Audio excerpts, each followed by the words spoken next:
Hello नमस्कार दोस्तों, मैं गौरव सर आप सभी का गौरव आईटी क्लासेज में स्वागत करता हूं। प्यारे दोस्तों, आज से हम लोग करने वाले हैं एम्प्लॉयबिलिटी स्किल के क्वेश्चन, जो कि सेकेंड ईयर वाले के लिए है। और सेकेंड ईयर वाले में एम्प्लॉयबिलिटी स्किल सभी के लिए कॉमन होता है। तो आप सभी इन क्वेश्चन को पूरी शिद्दत से कर लीजिए, क्योंकि इसमें टोटल 418 क्वेश्चन है। और इन्हीं 418 क्वेश्चन में से आपको एग्जाम में क्वेश्चन आने वाला है। एक भी क्वेश्चन आपका कहीं अलग से नहीं आएगा, ठीक है। इससे पहले भी एक क्लास हो चुकी है, आज ये दूसरी क्लास है। तो पहले वाला क्लास आप लोग जा करके देख लीजिए ज़रूर, क्योंकि ये 418 क्वेश्चन को आप मिस मत कीजिए, क्योंकि इसी में से आपका 25 क्वेश्चन आने वाला है। और प्रत्येक क्वेश्चन 2 मार्क का होता है, तो आपका 50 नंबर एकदम फिक्स हो जाएगा, ठीक है। तो चलिए शुरू करते हैं हम आज का क्लास। तो देखिए, क्वेश्चन 10 तक हम कर चुके हैं, आज क्वेश्चन नंबर 11 से हम करना शुरू करते हैं। तो सबसे पहला क्वेश्चन है, यानी कि आज का सबसे पहला क्वेश्चन, और क्वेश्चन नंबर 11 है। जब आप एक प्रशिक्षु से पेचकस उधार लेते हैं तो आपको कहना चाहिए। प्रशिक्षु यानी कि जो आईटीआई में प्रशिक्षण कर रहे हैं उन्हें प्रशिक्षु बोलते हैं। तो अगर आपको कोई भी चीज़ किसी से लेना हो तो थोड़ा प्यार से ही लेना चाहिए, क्योंकि आप उसके ऊपर रौब नहीं जमा सकते, ठीक है। और एक तरह से औपचारिक भी होनी चाहिए, यानी व्यवहारिक बात होनी चाहिए। किसी तरह से गुंडागर्दी वाले या रफ शब्द का प्रयोग नहीं किया जाता है, ठीक है। अगर किसी से आप मांगना चाहते हैं, मान लीजिए ये प्रशिक्षु की जगह पे आपका प्रशिक्षक भी हो सकता है, यानी कि आपके जो प्रशिक्षक हैं, जो टीचर हैं, उनसे आप मांगेंगे तो क्या कहेंगे। तो इसका ऑप्शन है, मुझे अपना पेचकस दे दो। देखो, इसमें थोड़ा सा नहीं लग रहा है कि आप उसके ऊपर थोड़ा दबाव डाल के करें कि मुझे अपना पेचकस दे दो, ठीक है। तो ये क्वेश्चन ऑप्शन गलत है, ठीक है। तो ऑप्शन नंबर बी देखिए, इसमें कह रहा है, क्या आप मुझे अपना पेचकस दे सकते हैं। देखिए, इसमें जो है थोड़ी सी आदर झलक रहा है, ठीक है। और ऑप्शन नंबर सी में है, आपके पास कितना अच्छा पेचकस है, यानी कि आपके पास कितना भी अच्छा पेचकस हो, आप उसका कितना भी तारीफ कर लीजिए, वो पेचकस थोड़े ना देगा आपको। पेचकस यानी कि स्क्रू ड्राइवर, जिससे कि आप किसी भी पेंच को कसते हैं, स्क्रू को घुमाते हैं, ठीक है। और ऑप्शन नंबर डी है, मुझे अपना पेचकस छोड़ दो। वो क्यों छोड़ेगा आपको अपना पेचकस, पेचकस उसका है तो वो छोड़ेगा क्यों आपको, ठीक है। तो इसका जो राइट आंसर है ऑप्शन नंबर बी हो जाएगा। एक सेकेंड, मैं पेन ले लूँ। हाँ, ऑप्शन नंबर इसका जो है बी हो जाएगा सही आंसर। क्या आप मुझे अपना पेचकस दे सकते हैं, इस तरह से आप उससे पेचकस मांगेंगे तो आपको मिल सकता है, ठीक है। तो इसका right answer option number B हो जाएगा। चलते हैं नेक्स्ट क्वेश्चन की तरफ। 12 नंबर क्वेश्चन कर रहा है, कंपनी ने बढ़ई से दिए गए माप के साथ एक बक्सा डिजाइन करने को कहा। जब इसे मंजूरी मिली तो उन्होंने कंपनी के लिए और भी बहुत सारे डैश बनाए। तो अगर बक्सा बनाने के लिए कहा है तो अलमारी बना के लाएगा नहीं, वो तो बक्सा ही बनाएगा ना। लेकिन यहाँ पे कह रहा है बहुत सारे यानी कि बहुवचन। तो यहाँ पे बक्सा नहीं होगा, क्योंकि बक्सा एक वचन है। यहाँ पे अलमारी कहा ही नहीं गया है। ये नंबर क्या, नंबर थोड़े ना उससे मांगा है कि अपना नंबर दे दो, मैं तुझे फ़ोन करूँगा कि तू आ मेरे लिए बक्सा बना, ऐसा थोड़े है। इसमें कह रहा है बहुत सारे बना के दिए। क्या बना के दिए, उन्होंने बहुत सारे बक्से बना के दिए। तो इसका राइट आंसर क्या हो जाएगा, ऑप्शन नंबर सी हो जाएगा। उन्होंने बहुत सारे बक्से बना के दिए, बहुवचन होगा, ठीक है। और आप लोग को अगर इसका पीडीएफ चाहिए तो आप टेलीग्राम में जा करके गौरव आईटीआई क्लासेज सर्च कर सकते हैं, और वहाँ पे आपको मेरा जो ये टेलीग्राम चैनल है वो खुल जाएगा, और वहाँ पे ज्वाइन करके इस सारा पीडीएफ आप ले सकते हैं, ठीक है। वहाँ पे मैं आंसर के साथ आपको वहाँ पीडीएफ दे दूँगा, ठीक। आगे चलते हैं क्वेश्चन नंबर 13 की तरफ। क्वेश्चन नंबर 13 कर रहा है, भव्य, बड़ा, पतला, लंबा, चौकोर, चमकीला, तीक्ष्ण, कठोर, ये किसका उदाहरण है। यानी कि ये जो शब्द दिए गए हैं ये किसका उदाहरण है। ये वर्णन करने वाले शब्द हैं, या कार्यात्मक शब्द हैं, या सर्वनाम है, या नामकरण शब्द हैं। तो मैं सबसे पहले आपको बता देता हूँ कि सर्वनाम क्या होता है, जो संज्ञा के बदले में आता है। जैसे कि राम श्याम के बदले में क्या आ जाएगा, मैं, तुम, हम, वह, ये सारा सर्वनाम हो जाएगा। तो ये सर्वनाम नहीं है, ठीक है। ऑप्शन नंबर 4 क्या कह रहा है, नामकरण शब्द। क्या किसी का नाम हो सकता है, बड़ा, भव्य, पतला, चमकीला, ये कोई नाम नहीं होता, इसलिए ऑप्शन नंबर डी भी गलत हो जाएगा। और ऑप्शन नंबर ए और बी में आप लोग देखिए इसका क्या आंसर हो जाएगा, ठीक है। तो अब देखिए ऑप्शन नंबर बी में क्या कह रहा है, कार्यात्मक शब्द, यानी कि भव्य, बड़ा, लंबा, चौकोर, ये कोई काम है क्या, ये कोई काम नहीं है, ठीक है। यह है वर्णनात्मक शब्द, यानी वर्णन करने वाले शब्द। ये बहुत बड़ा मकान है, ये बहुत पतला खंभा है, ये बहुत ही चौकोर टेबल है, ये वर्णन किया जा रहा है। तो इसलिए इसका राइट आंसर क्या हो जाएगा, ऑप्शन नंबर ए, ये वर्णन करने वाले शब्द हैं, यानी कि वर्णनात्मक शब्द हैं, ठीक है। चलिए क्वेश्चन नंबर हम 14 की तरफ बढ़ते हैं।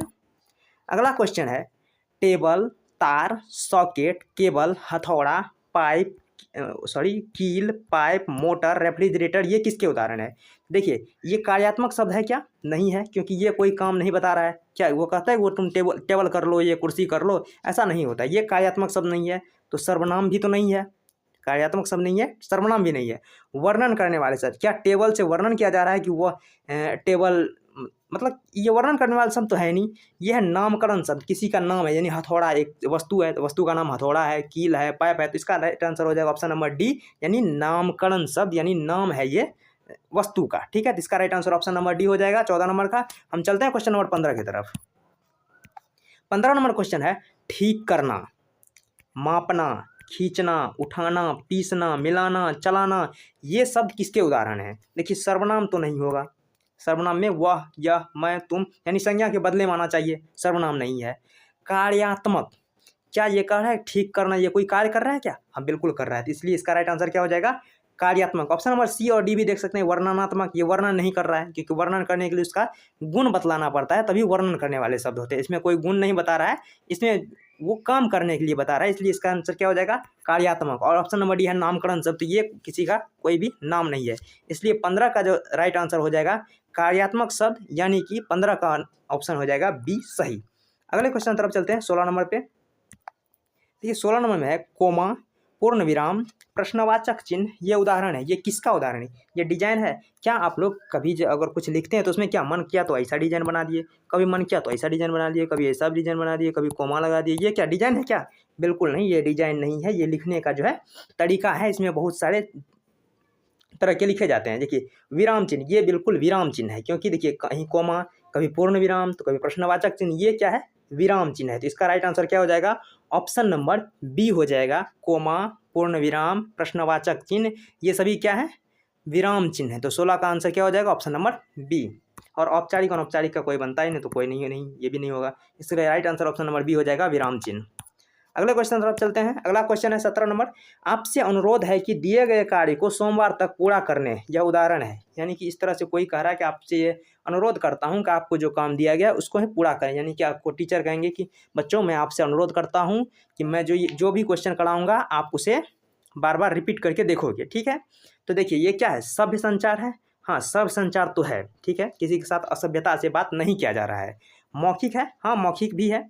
अनौपचारिक है, नहीं अनौपचारिक नहीं है, ये औपचारिक रूप से बोला जा रहा है। ठीक है, ये औपचारिक है। देखिए असभ्य संचार, सॉरी मैंने यहाँ सब पढ़ दिया था, ये असभ्य संचार तो नहीं है। ठीक है, मौखिक संचार है, अनौपचारिक भी नहीं है। देखिए मौखिक संचार है, लेकिन यहाँ पे ये जो क्वेश्चन है ये औपचारिक अनौपचारिक वाले चैप्टर से है, तो आप यहाँ मौखिक नहीं बल्कि आप किसी भी क्वेश्चन में मौखिक वौखिक पर ध्यान नहीं दीजिएगा। अगर औपचारिक और अनौपचारिक है तो पहले उसको देखिए। ठीक है, इसलिए इसका राइट आंसर क्या हो जाएगा? औपचारिक रूप से कहा जा रहा है कि बच्चों आपसे जो काम दिया गया है उसे सोमवार तक पूरा करने, यानी कि रविवार को तो आप लोग की छुट्टी रहेगी, आप रविवार को काम पूरा कर लें ताकि सोमवार को आप दिखा सकिएगा आपका जो होमवर्क है। ठीक है, 17 नंबर का ऑप्शन नंबर बी बिल्कुल करेक्ट आंसर हो जाएगा, ये औपचारिक शब्द है। ठीक है, अगला नंबर क्वेश्चन देखते हैं। हाव भाव, चेहरे का भाव, आंखों का संपर्क, ये क्या है? क्या ये मौखिक संचार है? क्या मुंह से कह रहा है कुछ? नहीं, ये अमौखिक संचार है। हाँ अमौखिक संचार तो है। ठीक है, ये अभिनय कौशल है। क्या हाव भाव से अगर किसी का बात को पहचान ले तो क्या अभिनय कर रहा है? वो क्या डांस कर रहा है? क्या कुछ अभिनय कर रहा है या फिल्म बना रहा है? ऐसा नहीं है, ना ही ये संचार कौशल है, ये है अमौखिक संचार, यानी कि 18 का हो जाएगा बी, यानी कि मुंह से कहे बगैर हाथ पैर हाव भाव से पता करना, आंखों से पता करना, ये अमौखिक संचार है। ठीक है, अगर यहाँ औपचारिक अनौपचारिक होता तो पहले उसे देखा जाता था। ठीक है, इसका right answer option number B हो जाएगा।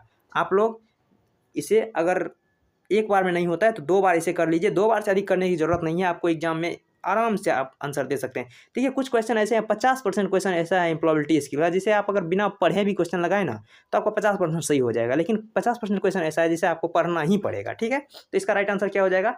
मौखिक, सॉरी एक सेकेंड, इसका हो जाएगा अमौखिक संचार। ठीक है, बी इसका राइट आंसर हो जाएगा। चलिए 19 नंबर क्वेश्चन चलते हैं। 19 नंबर में कर रहा है, मुझे कार्यस्थल की सुरक्षा के बारे में शिकायतें मिली है। यानी कोई जो है एक तरह से कह सकते हैं कंपनी का जो सुपरवाइजर लोग है वो कह सकता है कि मुझे कार्यस्थल की सुरक्षा के बारे में शिकायतें मिली है, कृपया इन्हें तुरंत देखें और मेरे साथ विवरण साझा करें। यानी कि उसको देखिए और उसका जो क्या सही है या गलत है उसके लिए हमें एक लेटर के रूप में हमें सौंप दीजिए। तो ये क्या है? आकस्मिक संचार है? नहीं, ये आकस्मिक संचार नहीं है, तो ये नंबर इसका नहीं होगा। ठीक है, चलिए बी नंबर क्वेश्चन देखते हैं। ये औपचारिक कार्यस्थल संचार है, ये बिल्कुल सही है। देखिए औपचारिक रूप से तो बोल रहा है और कार्यस्थल के बारे में बोला, तो ये इसका राइट आंसर क्या हो जाएगा, औपचारिक कार्यस्थल संचार, ऑप्शन नंबर बी हो जाएगा। जबकि अनौपचारिक संचार तो नहीं है और औपचारिक कार्यस्थल नहीं, ये अनौपचारिक तो है नहीं, तो इसलिए दोनों कट जाएगा और ऑप्शन नंबर बी हो जाएगा औपचारिक कार्यस्थल संचार। ठीक है, नेक्स्ट क्वेश्चन और आज का क्वेश्चन, तो इसमें है अभिवादन आपकी मदद करते हैं, यानी कि किसी का अभिवादन, यानी कि आप अगर किसी से पहली बार मिलते हो तो उसका आप अभिवादन करते हो, जैसे कि किसी के साथ नमस्ते, गुड मॉर्निंग, जय श्री राम, इस तरह से राधे राधे करके आप अभिवादन करते हैं। तो अभिवादन जो है आपकी मदद करता है, किस चीज़ में मदद करता है, अभिवादन औपचारिक और अनौपचारिक स्थिति में मिलने वाले किसी व्यक्ति के साथ संबंध स्थापित करने में, चाहे आप औपचारिक रूप से मिलें चाहे अनौपचारिक रूप से मिलें, अभिवादन आपकी मदद करता है एक तरह से आपको जान पहचान के लिए। तो इसका right answer option number B ही, ऑप्शन नंबर ए ही हो जाएगा। अब बाकी ऑप्शन को भी देख सकते हैं, यह औपचारिक स्थिति में मिलने वाले व्यक्ति के साथ संबंध स्थापित करने में नहीं, ये औपचारिक में तो है ही, अनौपचारिक औपचारिक के साथ साथ अनौपचारिक रूप से भी अगर आप किसी से मिलते हैं तो उसमें भी, जैसे कि आप अपने दोस्त से मिलेंगे, उसे थोड़े कहेंगे गुड मॉर्निंग, आप कैसे हैं, ये कैसा, उस तरह के अरे तू कैसा है तू, इस तरह से बात करते हैं। जैसे कि हाल ही में मैं अभी एग्ज़ाम देने गया था, तो वहाँ पे एक लड़का मिल गया जो कि ITI का था, उसे पहचान रहा था मैं पहले से ही, और वहाँ पे वो एग्ज़ाम ड्यूटी में था वहाँ पे। जैसे ही वैसे मास्क हटाया, मैंने कहा अभी तू, उस समय तो कुछ भी नहीं बोला, बाद में मुझे याद आया अरे यार वो तो हमसे सीनियर था। ठीक है, ठीक है, तो इसी तरह से अगर आप दोस्तों से मिलते हैं यानी अनौपचारिक रूप से मिलते हैं, उसे कहते हैं अबे तू यहाँ इस कैसे, ठीक है, इस तरह से भी करते हैं। ठीक है, और ऑप्शन नंबर सी क्या है, अनौपचारिक स्थिति से मिलने वाले व्यक्ति के साथ संबंध स्थापित करें, नहीं अनौपचारिक ही नहीं बल्कि औपचारिक अनौपचारिक दोनों होगा, इसलिए ये हम इसको अधिक मायने नहीं देंगे। ठीक है, और मधुर संबंध स्थापित करने के लिए, जी मधुर संबंध तो होगा, लेकिन खास करके औपचारिक और अनौपचारिक स्थिति में मिलने वाले व्यक्ति के साथ संबंध स्थापित करने में ऑप्शन नंबर ए जो है बिल्कुल सही जवाब दे रहा है इन सभी के तुलना में, इसलिए ऑप्शन नंबर ए ही इसका एकदम करेक्ट आंसर हो जाएगा। ठीक है, और ये आपका लास्ट क्वेश्चन है। आगे इसके बाद के जितने भी क्वेश्चन हैं हम अगले क्लास में डिस्कस करने वाले हैं। आप लोग अगर आपको ये वीडियो पसंद आए तो वीडियो को लाइक करके चैनल को सब्सक्राइब कर लीजिए, और आपको मैं पहले ही बता चुका हूँ कि आपको अगर PDF चाहिए तो गौरव ITI क्लासेज नाम से टेलीग्राम ग्रुप है, वहाँ पे ज्वाइन हो करके सारा PDF आप लोग ले सकते हैं। ठीक है, आपको यहाँ पे हिंदी में PDF उपलब्ध है। अगर आप इंग्लिश में करना चाहते हैं तो इसमें एक वीडियो मैंने पहले बना के दे चुका हूँ, 2-2.5 मिनट का वीडियो है, उसमें आपको बताया गया है कि आप किस तरह से निमी का अपना जो है ये क्वेश्चन अपलोड कर सकते हैं, तो वहाँ से आप लोग इंग्लिश में भी अपलोड कर सकते हैं, बाकी हम अपने चैनल पे आपको हिंदी में देंगे। ठीक है, इसी के साथ हम आपसे विदा लेते हैं। क्वेश्चन आज का जो कराया उसमें आप कितना सही कर पाए वो भी हमें कमेंट करके बताइए।